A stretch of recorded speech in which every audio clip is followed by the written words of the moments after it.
Bismillahirrahmanirrahim. 1977 yılında Güneydoğu Anadolu Projesi olarak isim alan GAP, 27 Ekim 1989 tarihinde GAP Bölge Kalkınma İdaresi Teşkilatı'nın kurulmasıyla fiilen başladı. 32 milyar dolar bütçeli Güneydoğu Anadolu Projesi, üzerinden 40 yıl geçmesine rağmen ancak %40-45'lik kısmı tamamlanabilmiştir. Güneydoğu'nun refah düzeyini yükseltmek, bölgeler arası kalkınmışlık farkını gidermek, ülkenin enerji ve tarım ihtiyacını karşılayabilmek amacıyla hayata geçirilen projenin hala tamamlanmamış olması ciddi sorun işaretlerine neden olmaktadır. 2016 yılında dönemin ilgili bakanı tarafından GAP'ın 2019 yılında tamamlanacağı ifade edilerek 2014-2018 yılları arasında yapılması gereken projeler için toplamda 51,7 milyar TL bütçe ayrılmasına rağmen proje hala bitirilememiştir. Sayıştay denetçilerinin tespitlerine göre planlanan projeler bütçe harcanmasına rağmen bitmesi gereken 208 projeye hiç başlanmamıştır. Güneydoğu Anadolu Projesi tamamlanmış olsaydı 3.800.000 kişi istihdam edilecek, 1,8 milyar hektar arazi sulu tarıma kavuşacak, ülkenin enerji ihtiyacı karşılanacak ve tarım konusunda kendi kendine yeten bir ülke olacaktık. Yani büyük oranda ekonomik sorunlar çözülecek, bölgeler arası kalkınmışlık farkı giderilmiş olacak, her yıl on binlerce mevsimlik işçi yüzlerce kilometre uzaklara gidip başka kapılarda ekmek aramak zorunda kalmayacaktı. GAP'ın bitirilmesi için ayrılan bu kaynak 3.800.000 kişiye istihdam imkanı sağlamaktan daha önemli hangi işe aktarılmıştır? Belli ki memleketin kalkınmasını istemeyen bir irade bu projenin bitmesini istememektedir. Mecliste grubu bulunan bütün partileri bu konuda göreve çağırıyoruz. Bir meclis araştırma komisyonu kurulmalı ve engel olan zihniyet açığa çıkarılmalıdır. İstanbul Sözleşmesi uygulanmaya başladığı günden beri her yıl artan kadın cinayetleri ve artan aile içi şiddet vakaları ile birlikte anılır hale gelmiştir. Sözleşmenin kendisine ve uygulama kanunu olan 6284 sayılı kanuna yönelik gelişen toplumsal itiraz sonucunda hükümet, sözleşmeye atılan imzanın geri çekilmesi yerine küçük bir açıklama ekleme ile yetineceğinin işaretini vermektedir. Kapalı kapılar ardında yapılan çalışmada toplumsal beklentiyi karşılamak yerine Avrupa Konseyi'nin onayının gözetileceğinin anlaşılması beklentileri boşa çıkarmıştır.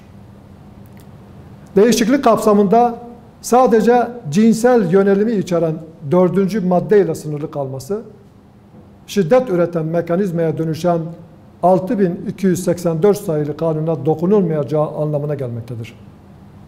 Bu da önlenmesi gereken cinayet ve şiddet olaylarının her yıl artmaya devam edeceğini göstermektedir.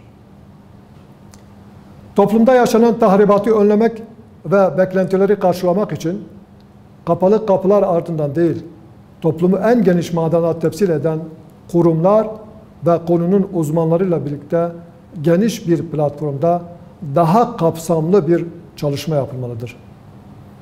Milletimizin değer yargıları Avrupa Konseyi'nin değer yargılarından farklı olduğu bilinen bir gerçektir. Dolayısıyla bir hassasiyet gözetilecekse bunun Avrupa Konseyi değil, milletin ahlaki, manevi değerleri olmalıdır.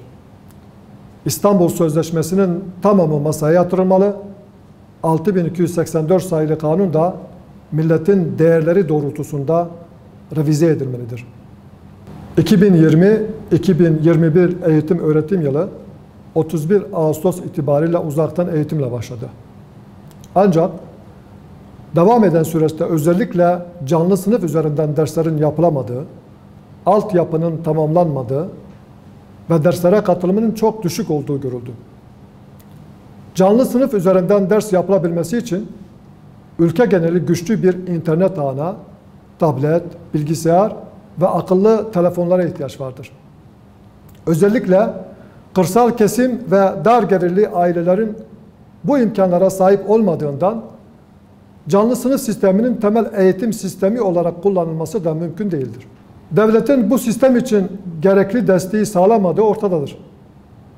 Geçen yıl olduğu gibi bu yıl da canlı ders sisteminde mevcut şartlarda yeteri kadar verim alınamayacaktır.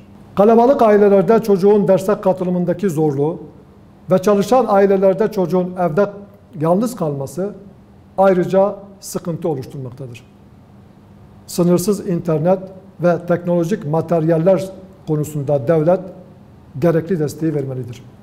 Aksi takdirde fırsat eşitliğinde dengeler daha da bozulacaktır. Küresel emperyalizmin dijital bir dünya oluşturma ve onun üzerinden robotik bir insan modeli hedefi olduğu gerçeğiyle teknolojik araçların kullanımı konusunda daha hassas olunmalıdır. Bu nedenle alternatifler oluşturulmalı ve gerekli önlemler alınmalıdır. Pedagojik anlamda yüz yüze eğitimin yerinin asla doldurulamayacağından hareketle en kısa zamanda yüz yüze eğitim için şartların müsait hale getirilmesi sağlanmalıdır.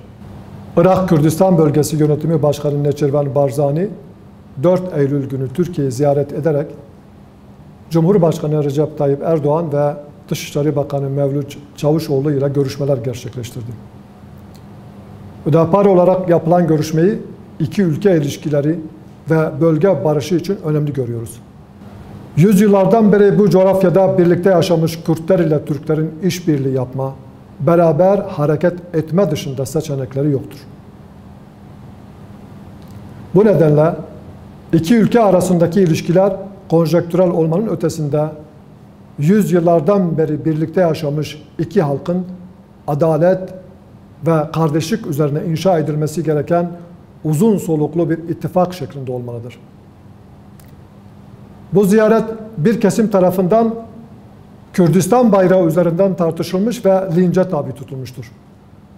Irak halkı tarafından onaylanan ve Irak Anayasası ile kurulan Kürt Federal Bölgesi'nin yine Irak Anayasası tarafından tanınan Kürdistan bayrağına bu saygısızlığı yapanlar gerçek manada kendi ülke bayraklarına da saygı duymazlar. Kürdistan bölgesi yetkililerinin Türkiye'ye yaptığı üst düzey ziyaretlerde diplomatik tahammüllere uygun hareket edilmesine karşı çıkılması son derece yanlıştır.